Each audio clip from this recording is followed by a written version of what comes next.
हमारे लोग मारे गए। स्थिति ऐसी थी पुष्पेंद्र जी की, मतलब मैं जब कहानियां पढ़ रहा था, जिन्होंने अपने डॉक्यूमेंट्स लेके डायरियां लिखी, लोग जत्थे के जत्थे वापस आ रहे हैं, उन पर इस्लामिक कबीले हमला कर रहे हैं।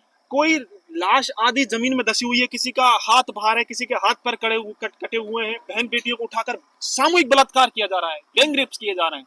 आप कह रहे दोनों तरफ एक घटना ऐसी बता दो कि हिंदुओं ने ऐसी मानसिकता कभी रखी हो? कभी नहीं। हिंदुओं को विभाजन चाहिए ही नहीं था। हेलो नमस्कार दोस्तों, आप सब देख रहे हैं पॉडकेयर प्लस और मैं हूं पुष्पिंदर सिंह। आज हम जिनके साथ बैठे हैं, मैं कहूंगा कि एक ऐसे व्यक्ति हैं जिनके पास असीम ज्ञान है, असीम ज्ञान, और इस ज्ञान का फायदा हम आज उठाएंगे। हमें पता चला है कि सर स्कॉलर हैं रिसर्च में। सर सुरेश शर्मा जी हमारे बीच में हैं। कैसे हैं आप? मैं ठीक हूँ, आप बताएं पुष्पेंद्र जी, आप कैसे हैं? बहुत बढ़िया जनाब। एक चीज मैं आपसे जानना चाहूंगा, स्कॉलर बनकर यूनिवर्सिटी में स्टडी करना कैसा लगता है? बनकर नहीं, मतलब ऐसा होता है कि देखो, India is a tradition of knowledge. Bharat का जो मूल पहचान है ना, जो मूल स्वभाव है, वही ज्ञान है। हमारे यहाँ कहा गया है आभारती इति भारतम।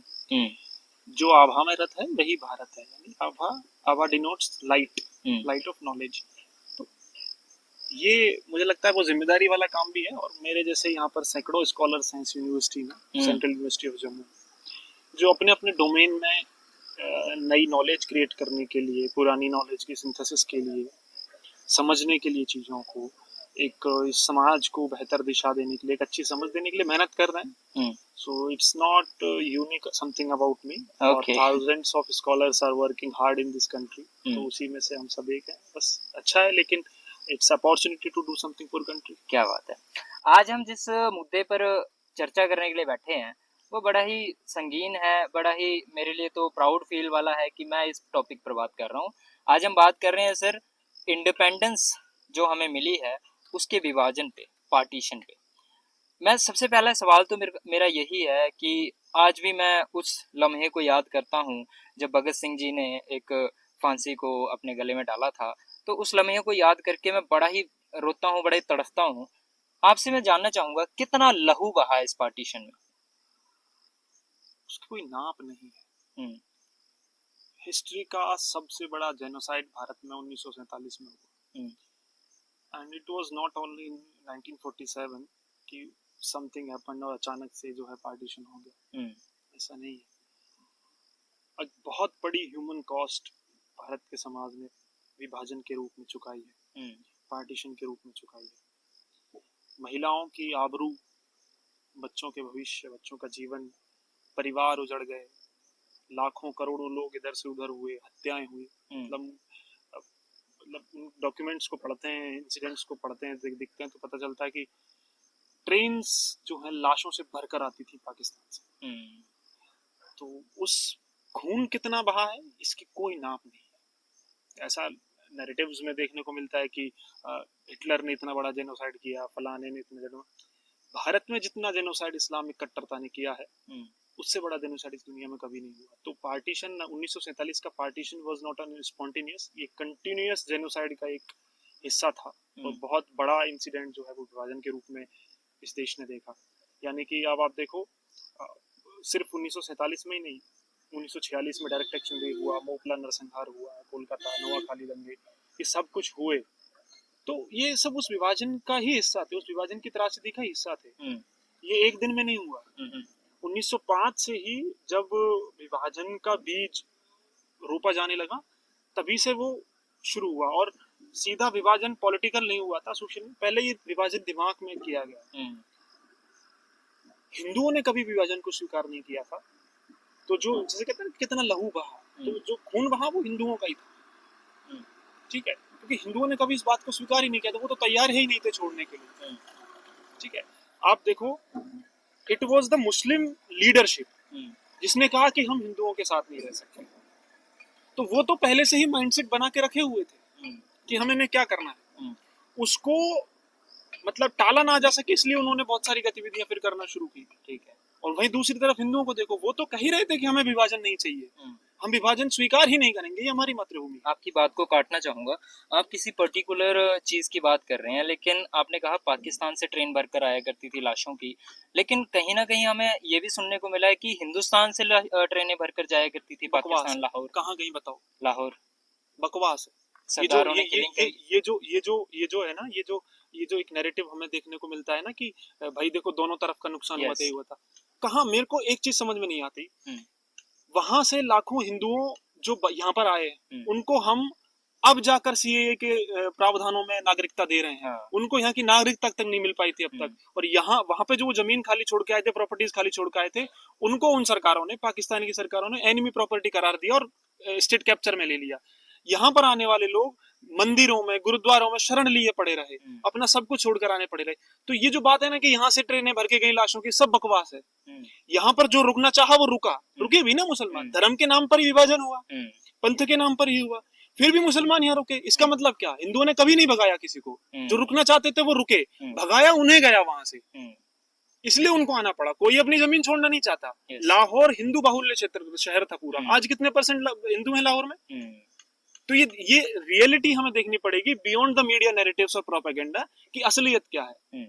ये जो बात है ना कि उधर से इधर से ट्रेन, बकवास है, कुछ नहीं किया। कहाँ एक मेरे को एक इंसिडेंट ऐसा बता दो कि जिसमें इधर से ट्रेन भर के गई होगी। अगर देखिए, मैं हिस्ट्री की बात नहीं करूंगा, हमारी मूवीज में अगर आपका वो प्रोपेगेंडा है, तो एक मूवी है गदर, शायद आपने देखी हो।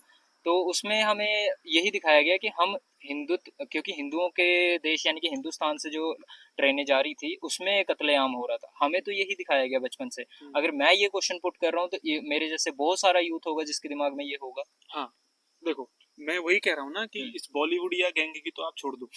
ठीक है, बॉलीवुड इज नॉट हिस्ट्री। ठीक है, मैं आपको सिंपल, जो भी ये देख रहा होगा तो मैं उसको भी सिंपल कहूंगा। आईआईटी खड़गपुर ने डिजिटल लाइब्रेरी बनाई है, जिसमें जो न्यूज़पेपर्स हैं उनको डिजिटलाइज करके वहां पर डाला गया है। आप पर्टिकुलर डेट वाइज उस समय के न्यूज़पेपर्स उठाइए और वहां छप रही खबरों को देखिए। ठीक है, सिंपल। हमारे मीडिया जगत में एक बात कही जाती है, newspapers are the history written in immediate history written. तो आप जाइए, वो सब खबरें दिखेंगी आपको, पूरा डॉक्यूमेंट दिखेगा। तो किसी प्रोपेगेंडा में फंसने करने की जरूरत ही नहीं कि गदर ने क्या दिखाया, इसने क्या दिखाया, उसने क्या दिखाया। ठीक है, मैं किसी बॉलीवुड मूवी पर कमेंट नहीं करूंगा, मेरा काम नहीं है, लेकिन जो बात है उसको मैं वैसे ही रखूंगा। ये सब बकवास है कि दोनों तरफ का नुकसान हुआ, ये हुआ। पता कैसे दोनों तरफ का नुकसान हुआ? हमारे लोग मारे गए। स्थिति ऐसी थी पुष्पेंद्र जी की, मतलब मैं जब कहानियां पढ़ रहा था, जिन्होंने अपने डॉक्यूमेंट्स लेके डायरियां लिखी, लोग जत्थे के जत्थे वापस आ रहे हैं, उन पर इस्लामिक कबीले हमला कर रहे हैं। कोई लाश आधी जमीन में धसी हुई है, किसी का हाथ बाहर है, किसी के हाथ पर कटे हुए हैं, बहन बेटियों को उठाकर सामूहिक बलात्कार किया जा रहा है, गैंग रेप्स किए जा रहे हैं। आप कह रहे दोनों तरफ का। एक घंटा ऐसे बता दो कि हिंदुओं ने ऐसी मानसिकता कभी रखी हो? कभी नहीं। हिंदुओं को विभाजन चाहिए ही नहीं था।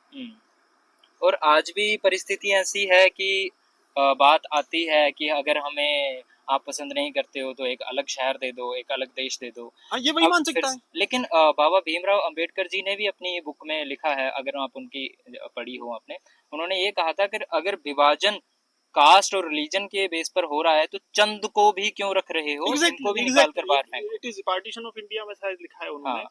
कि अगर धर्म के नाम पर कर रहे हो तो फिर सब लोग जाओ, सब जाओ। यस। फिर यहाँ रुकने का। और एक बात मैं आपको बताऊं, जिस मुस्लिम लीडरशिप ने पार्टीशन की डिमांड रखी और पूरा उसके लिए जनमत कराया, वो सब किया उन्होंने मुसलमानों के बीच में, वो मुस्लिम लीडर्स भारत में रुके और पार्लियामेंट में बैठे। ये स्थिति, यानी कि ये दो मिनिस्टर्स के बीच की लड़ाई नहीं थी, नेहरू और जिन्ना के बीच की लड़ाई नहीं थी, ये एक रिलीजन टाइप की लड़ाई थी। सिर्फ रिलीजन नहीं, पूरा नेक्सस था। एक कारण नहीं था। इसमें क्या रोल है? इसको रोकूंगा कि एक कारण नहीं था, सिर्फ रिलीजन।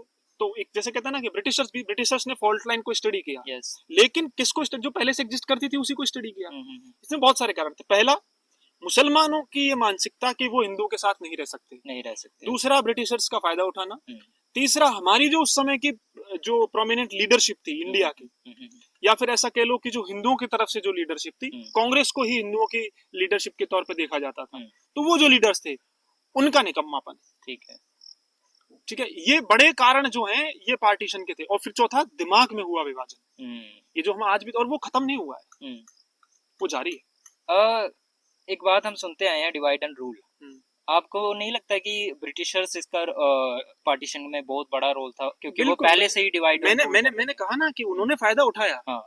लेकिन इसका मतलब ये नहीं कि सिर्फ एक वही कारण था। ब्रिटिशर्स तो हमारे कभी थे ही नहीं, तो हम सारी, लेकिन तो हम उनको, उनका नाम लेकर बच तो नहीं सकते इस बात से। जो रियल रीजन है उसको तो डायरेक्ट एक्शन ब्रिटिशर्स ने तो नहीं किया था, डायरेक्ट एक्शन मुस्लिम लीग ने किया था।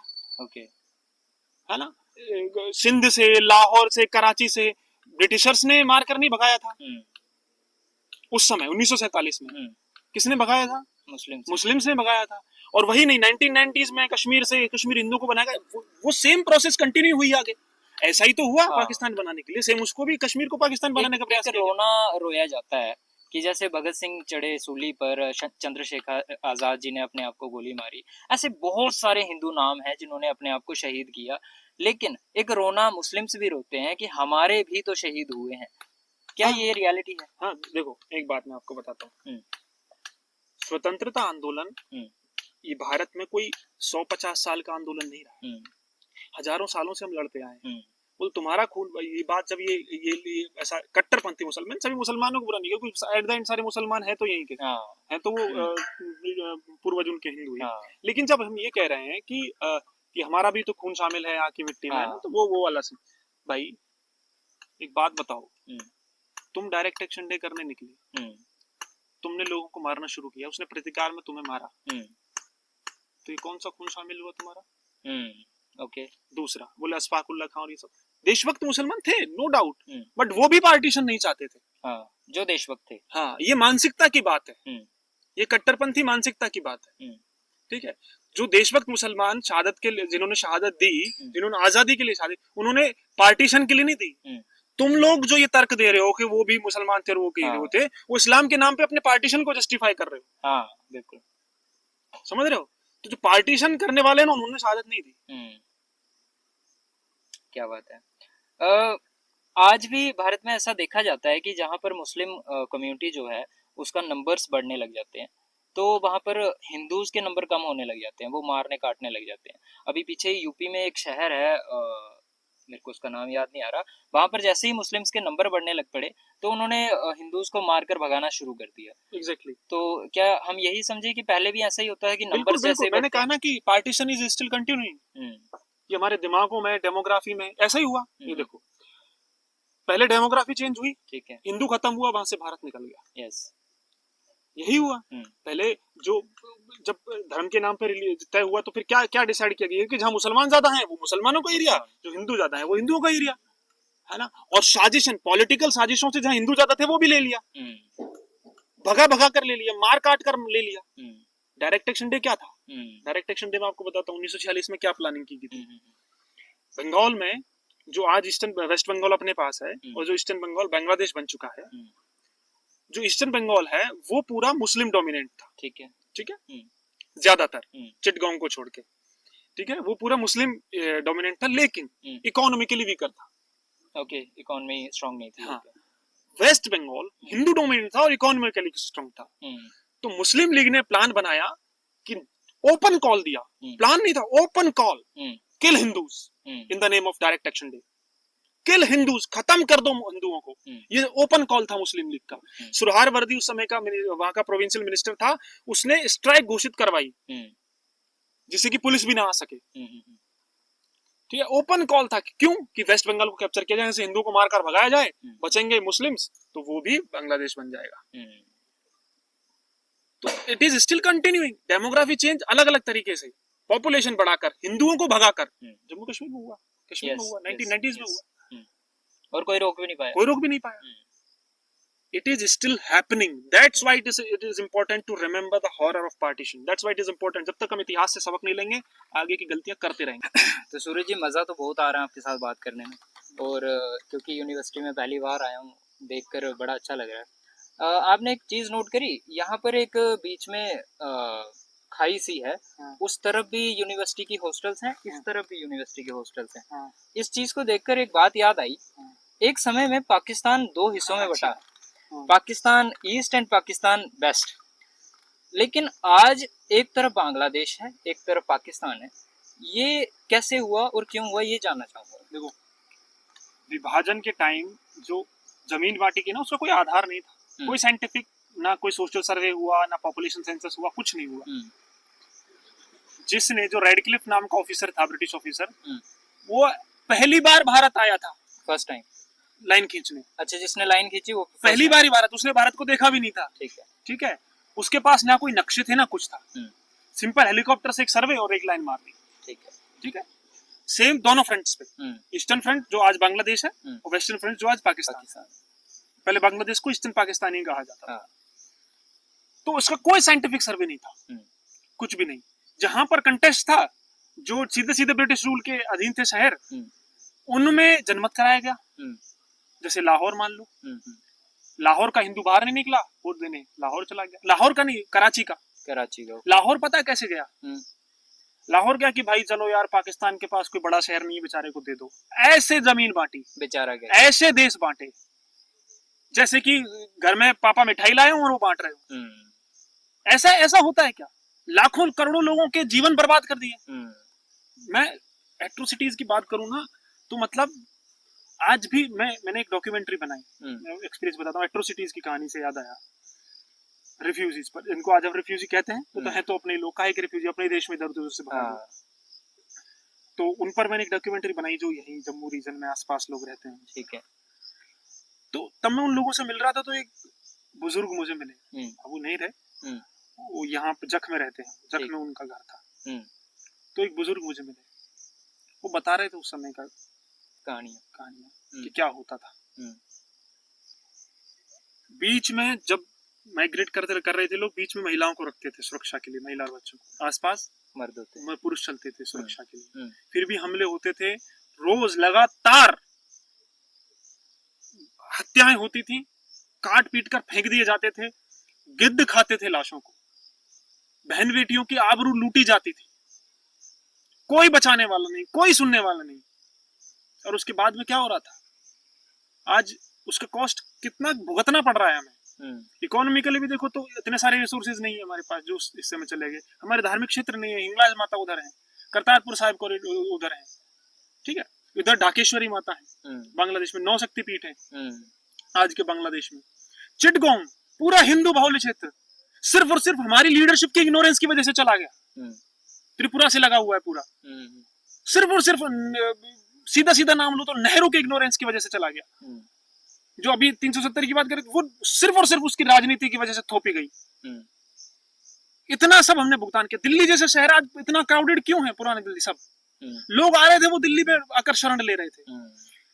एक एग्जांपल देता हूं आपको, बाहर से लोग आए, जो वहां से पीड़ित लोग आ रहे थे, उनको जहां दिसंबर का महीना था, ठीक है, ठंड, एक्सट्रीम ठंड, दिल्ली की ठंड, बारिश हो गई थी, वो कहां शरण ले रहे थे? मंदिरों में, जो खाली मंदिर थे, गुरुद्वारे थे, मस्जिदें थी, मस्जिदों में भी शरण ली। इस नाते से काम तो वो मानवता की नाते आ रही थी ना। मस्जिदों में अगर कोई आकर रात गुजार भी रहा है तो मानवता के नाते काम आ रही थी। हमारे तथाकथित महात्मा अनशन पर बैठे और कह रहे हैं कि इनको निकाल कर बाहर फेंको। इतना इग्नोरेंस मानवता के प्रति। जो लोग ये कहते थे कि विभाजन हमारी लाश पर से होगा, अंत में विभाजन होगा, और वही लोग उसी पाकिस्तान को 52 करोड़ रुपए देने के लिए अनशन पर बैठे रहे। हिंदुओं का कोई मोल नहीं, भारत की इन लोगों को जान का कोई परवाह नहीं, कोई कीमत नहीं। हिंदू भ्रम में रखे गए। पूरी हिंदू लीडरशिप ये कह रही थी, सिवाय सावरकर के, सावरकर को तो टेबल पर तक नहीं आने दिया नेगोशिएशन के पॉलिटिक्स ने। ये पूरी कांग्रेस इस बात के लिए कह रहे थे, नहीं पार्टीशन नहीं होगा, पार्टीशन नहीं होगा, पार्टीशन होगा तो मेरी लाश पर से होगा। नेहरू कह रहे थे कि कोई मूर्ख ही होगा जो इस बात को स्वीकार करेगा कि विभाजन हो सकता है। इस बात में हिंदू तो पूरी तरह निश्चित थे, भ्रम में थे कि होगा ही नहीं, हमें कहीं जाना नहीं। दूसरी तरफ मुसलमान, कट्टर मुसलमान लीडरशिप पूरी तैयारी के साथ थी कि होगा ही होगा। तो जो ये बात है ना कि किस आधार पर, ये कोई साइंटिफिक कोई आधार नहीं, सिर्फ और सिर्फ ड्रैकोनियन एंटी हिंदू पॉलिसी, षड्यंत्र, इस आधार पे हुआ। बंगाल की बात करें तो कोलकाता का देखा, बताया मैंने, डायरेक्ट एक्शन डे कैसे वो हुआ। चिटगोंग का ले लो, चिटगोंग में हिंदू वोट डालने वाले, सिलहट का पूरा रीजन आज जो बांग्लादेश में है ना, ये मणिपुर और इस तरफ से लगता है, आसाम की तरफ से लगता है, नॉर्दर्न जो बांग्लादेश है, पूरा हिंदू बाहुल्य क्षेत्र, वहां हिंदू ट्राइब्स रहती थी, आज भी रहती है, इंडिजिनस लोग रहते थे सारे। जो वनवासी लोग हैं, वोट डालने नहीं, समझ नहीं थी। बांग्लादेश के हाथ चला गया। जोगिंदर नाथ मंडल है ना, जो ये भीम भीम भीम भीम गठजोड़ वाली ये बातें करते हैं, इनको कहा गया कि आओ भैया, उनको एंटी हिंदू सेंटिमेंट्स भरे गए, आज भी भरे जाते हैं प्रोपेगेंडा से। है ना, कि दलित तो साहब ऐसा हुआ वैसा हुआ, सब बकवास बातें। उनको लेके गए कि हम तुम्हें कानून मंत्री बनाएंगे पाकिस्तान का। उनको वापस भारत में भागकर आकर शरण लेनी पड़ी और अपने पीछे छोड़ा है उन लाखों करोड़ों हिंदुओं को जो आज भी वहां तड़प रहे हैं। वो तो आ गए, नेता थे, पैसा था, लेकिन उनके पीछे पीछे जो गए उनकी क्या हालत है वहां पर। देख रहे हैं ना बांग्लादेश की हालत आज बहुत ज्यादा खराब है। पाकिस्तान की हालत देख रहे हैं, सिंध की क्या हालत, सिंध पूरा हिंदू बाहुल्य क्षेत्र। और सिंध की क्या हालत है। आज भी जब कोई हमारे साथ सिंधी ब्रदर कोई बात करता है ना, हाँ, हम उसके साथ बड़े आदर से बात करते हैं। हमारे यहाँ तो सबकी स्वीकार्यता है भाई। हमारे यहाँ तो जो कोई आया वो सिर्फ थ्राइव किया। मुझे एक इंसिडेंट बता दो, ये जो कहते हैं कि आप भी कह रहे थे कि दोनों तरफ मरे ही हुआ, बकवास बात सब। जब से इस्लाम भारत में आया है तब से सिर्फ ग्रो हुआ है। अभी कुछ साल पहले मैंने देखा था 13 करोड़ आबादी थी, और अभी जस्ट आबादी नहीं, पूरे इकोसिस्टम में ही यार। अलग से इस्लाम का पूरा फिरका, देवबंदी मुसलमान यहीं से भारत से ओरिजिनेट हो गया। तो ये ग्राउंड रियलिटी क्या है, ये जो कविताओं में, साहित्य में ये जो रोमांटिसाइज किया गया है पार्टीशन को, इंडिपेंडेंस को, भाई आजादी अधूरी है, अभी बहुत अधूरी है। उन 10 करोड़ लोगों का, 10 मिलियन लोगों का कौन, करोड़ नहीं मिलियन, कौन हिसाब देगा यार उन जानों का। और ये अब 1947 की बात तो आप कर रहे हो, श्रीलंका कब अलग किया ब्रिटिशर्स ने, है कोई डेट की खबर किसी को? no. अफगानिस्तान की खबर है, नेपाल की खबर है, भूटान की खबर है, आज जो वो है म्यांमार है उसकी खबर है? नहीं है। पता भी नहीं चला तुम्हें ये कब ऐसे कब निकाल दिए गए। और ये सारे हिंदुस्तान के ही पार्ट थे, सब पूरी हिंदू पॉपुलेशन, बौद्ध है श्रीलंका में। हाँ जी। तो ये जो इग्नोरेंस, 1971 में ऐसा क्या हो गया था कि बांग्लादेश ने कहा कि हमें बांग्लादेश चाहिए, पाकिस्तान साइड हो गया? ये जो पाकिस्तान के हिस्से का पंजाब है, ठीक है, इसके जो मुसलमान है, ये अपने अलावा किसी को नहीं चाहिए। पूरा के पूरा आप पाकिस्तान का पूरा थोड़ा स्टडी करना, पूरा कहाँ सेंटर्ड है, पंजाब सेंटर्ड है, ठीक है ना। इसीलिए बलूचिस्तान के ऊपर ये अत्याचार करते हैं, पीओजे के लोगों के ऊपर। 2023 में बलूचिस्तान भी अगेंस्ट खड़ा हो गया, तब से आज तक 2023 पहले से खड़ा। अब 11 अगस्त को उन्होंने अपना आजादी घोषित की है। पीओजे के लोगों पर अत्याचार अभी देख रहे हैं क्या हो रहा है, मार काट मची हुई है। आर्मी, पाकिस्तानी आर्मी जो है, वहाबी आर्मी वहाँ मार काट मचा रही है। वैसा ही ये बंगालियों के साथ करते थे पाकिस्तानी आर्मी, हाँ, जो आज बांग्लादेश, उनके साथ अत्याचार होते थे, उससे खिलाफ वो खड़े हुए और फिर अपना उन्होंने अलग बनाया। ठीक है, तो वो पूरे एक लंबी ट्रेल है, लेकिन मूल बात यह है कि वो अलग तो भारत से ही हुआ है। एक बात समझ नहीं आती है, वहां भी जो मिनिस्ट्री में बैठे हुए हैं वो भी इंसान ही है, उनके पास भी दिमाग है, उनको पता है कि हमारे पास देश चलाने के लिए ना ही पूंजी है और ना ही बुद्धि है, फिर भी वो हमें कश्मीर चाहिए, हमें पीओके चाहिए, हमें ये चाहिए, दुकानदारी है साहब उनकी, और कुछ नहीं है इससे ज्यादा। पाकिस्तान के लोगों को मूर्ख बनाते हैं, उनको एंटी इंडिया चूरन चटा रखा है, इसके अलावा कुछ नहीं है। उनकी खुद की प्रॉपर्टीज जो है खाड़ी देशों में है, कहीं भी जाकर बस जाएंगे, उनको पता है। आपने दुनिया की ऐसी कौन सी मिलिट्री देखी है जो आटा बेचती है? कॉर्पोरेट मिलिट्री मैंने पहली बार देखी पाकिस्तान की, पूरा कंट्रोल में उसके। हाँ, मुनीर के कंट्रोल में है, मुनीर से पहले वालों के भी कंट्रोल में रहा। बाकी पीएम सिर्फ एक कठपुतली जैसे हमेशा रहे, यही रहा। जो पीएम पावरफुल होने की कोशिश की, मिलिट्री ने उसको तख्ता पलट कर दिया। जैसे कि एक भुट्टो करके कोई व्यक्ति भी थी, इमरान खान ले लो, अभी जो जेल में पड़ा हुआ है, उसने भी कोशिश की कि थोड़ा पाकिस्तान को ठीक रास्ते पर लाया जाए।